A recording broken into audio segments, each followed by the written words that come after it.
The Brave. పల్లెటూరిలోని నిశ్శబ్ద మూలలో గాలి మరియు కాలానికి అనుగుణంగా ఒక పాత ఎర్రటి బాన్ ఉండేది. దాని వెచ్చని చెక్క గోడల లోపల పిప్ అనే చిన్న ఎలుక నివసించింది. అతను 8 మంది తోబుట్టువులలో చిన్నవాడు, కానీ పిప్ పట్టించుకోలేదు. అతనికి పరిమాణంలో లేని దానిని అతను చాలా శక్తివంతమైన దానితో భర్తీ చేసుకున్నాడు: ధైర్యం.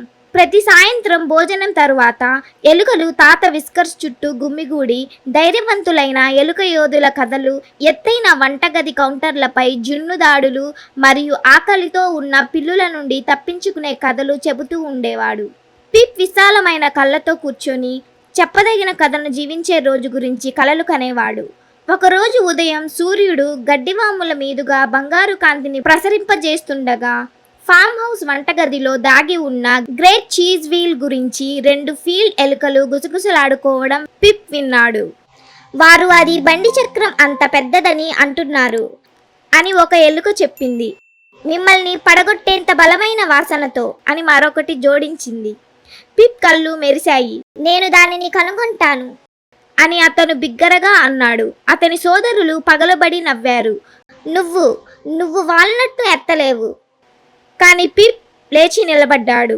నేను చిన్నవాడిని కావచ్చు, కానీ నాకు పెద్ద కలలు ఉన్నాయి. పాత సాక్తో తయారు చేసిన పర్సు, రక్షణ కోసం టూత్ పిక్ మరియు శక్తి కోసం ఎండిన బ్లూబెర్రీతో పిప్ తన గొప్ప సాహస యాత్రకు బయలుదేరాడు. పిప్ గడ్డి గుండా పరిగెడుతూ లాన్ దారి గుండా ప్రయాణించాడు. ప్రమాదాల సంకేతం కోసం అతను కిందకి నక్కుతూ వెళ్ళాడు. అప్రమత్తంగా ఉన్నాడు. పక్షులు తలపైకి ఎగురుతున్నాయి మరియు ఒకసారి దూరంలో కుక్క మొరిగితే పిప్ భయపడ్డాడు. అతను తోట అంచుకు చేరుకొని ఆగిపోయాడు. అతని ముందు వేర్లు మరియు గులకరాలతో కప్పబడిన విస్తారమైన సాగు చేయబడిన భూమి ఉంది. అది తెలియనిది మరియు విశాలంగా తెరిచి ఉంది, ఒక చిన్న ఎలుకకు ప్రమాదకరమైన మార్గం. అప్పుడే అతను ఒక అరుపు విన్నాడు. ఒక గద్ద కిందికి ఎగిరింది. దాని నీడ పిప్ మీదుగా వెళ్ళింది. అతను సమయానికి డాండిలెన్ కిందగా ఎగిరాడు. అతని గుండె వేగంగా కొట్టుకుంది, కానీ అతను ఈ రోజు కాదు అని గుసగుసలాడుతూ ముందుకు సాగాడు. సంధ్యా సమయం సమీపిస్తున్న కొద్దీ పిప్ వదిలివేసిన తోట షెడ్లో ఆశ్రయం పొందాడు. లోపల అతను ఒక తాడు చిక్కు, ఒక పాత తంబుల్ మరియు పగిలిన అద్దం కనుగొన్నాడు. పిప్కు అదే నిధి. అతను తన తలపై హెల్మెట్ లాగా తంబుల్ను ఉంచాడు. అద్దంలో అతను ఒక చిన్న ఎలుకను కాదు, అన్వేషణలో ఉన్న యోధుడిని చూశాడు. అన్వేషిస్తున్నప్పుడు అతను వంగిన కాలుతో ఉన్న క్రికెట్ను చూశాడు. సహాయం కావాలా అని పిప్ అడిగాడు. నేను బోర్డుల మధ్య జారిపోయాను అని క్రికెట్ బదులిచ్చింది. పిప్ ఒక తీగను నమిలి ఒక చిన్న క్రచ్ను తయారు చేశాడు. క్రికెట్ ఆశ్చర్యంతో దూకింది. నువ్వు ధైర్యవంతుడివి. నువ్వు ఫామ్ హౌస్కి వెళుతుంటే వేర్ల కింద ఉన్న సొరంగంలోకి వెళ్ళు. అది నిన్ను నేరుగా వంటగది గోడకు దారి తీస్తుంది. ధన్యవాదాలు, పిప్ అన్నాడు. సొరంగం పిప్ను నేరుగా గోడలోని పగుళ్లకు దారి తీసింది. అతను బయటకు చూశాడు. ఫామ్ హౌస్ వంటగది భారీగా ఉంది. పైన మెరిసే కుండలు వేలాడుతున్నాయి. వెల్లుల్లి మరియు జున్ను వాసన గాలిని నింపింది. కానీ పిప్ కళ్ళు కౌంటర్పై స్థిరంగా ఉన్నాయి. అక్కడ అది ఉంది: గ్రేట్ చీజ్ వీల్. ఒక గుహలో నిధి వంటి కాంతి కింద మెరుస్తోంది. ఓవెన్ హ్యాండిల్ నుండి వేలాడుతున్న టీ టవల్ దాదాపు నేలను తాకుతున్నట్లు అతను గమనించాడు. సాహసోపేతమైన అధిరోహకుడిలా పిప్ టవల్ పైకి పరిగెత్తి కౌంటర్ను చేరుకున్నాడు. కానీ అతను జున్ను వద్దకు చేరుకోగానే భయంకరమైన శబ్దం అతన్ని స్తంభింపచేసింది. పిల్లి. అది నిశ్శబ్దంగా గదిలోకి అడుగు పెడుతుండగా పిప్ వెన్నపాత్ర వెనకకు వాలిపోయింది. దాని కళ్ళు కౌంటర్లను స్కాన్ చేశాయి. మీసాలు మెలితిప్పాయి. పిప్ నుదురు నుండి చెమట కారింది. పిల్లి కిందకు దూకి తిరుగుతూ తోక సోమరిగా ఆడించే వరకు అతను గుండె కొట్టుకుంటూ వేచి ఉన్నాడు. సమయం వృధా చేయకుండా పిప్ ముందుకు దూకి జున్ను నుండి ఒక చిన్న ముక్కను కొరికాడు.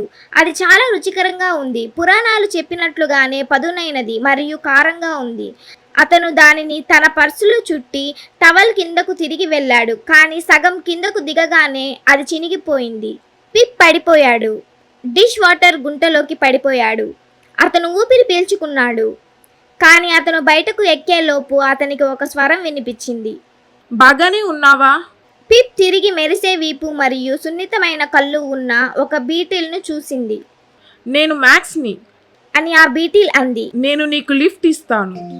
మ్యాక్స్ పిప్ను తన వీపుపై మోసుకెళ్లి కుళాయి పైకి ఎక్కి సింక్ నుండి బయటకు వచ్చి క్యాబినెట్ వైపు నుండి దిగింది. నువ్వు హీరోవి మ్యాక్స్ అని పిప్ ఏడ్చాడు. మరొక ధైర్యవంతుడికి సహాయం చేయడం మాత్రమే అని మ్యాక్స్ బదులిచ్చాడు. మరియు వారు విడిపోయారు.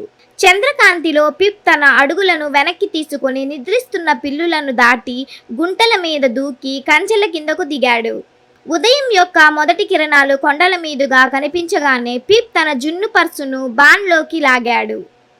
అతను తడిసి గీతలు పడి అలసిపోయాడు, కానీ నవ్వుతూ. అతని కుటుంబం ఊపిరి పీల్చుకుంది. నువ్వు దాన్ని సాధించావా?